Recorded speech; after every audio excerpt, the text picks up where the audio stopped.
నీ వల్లే ఈ రాష్ట్రపు సంక్షేమం సత్యం నిత్యం సఫలం.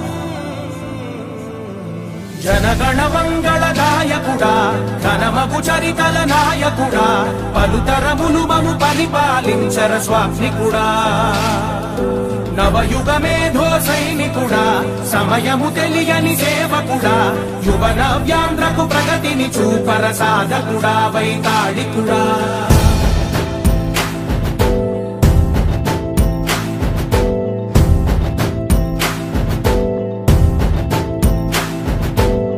ప్రతి ఇల్లు నిన్నే నిన్నే పిలిచింది, ప్రతి గడప నీకే స్వాగతమంటోంది.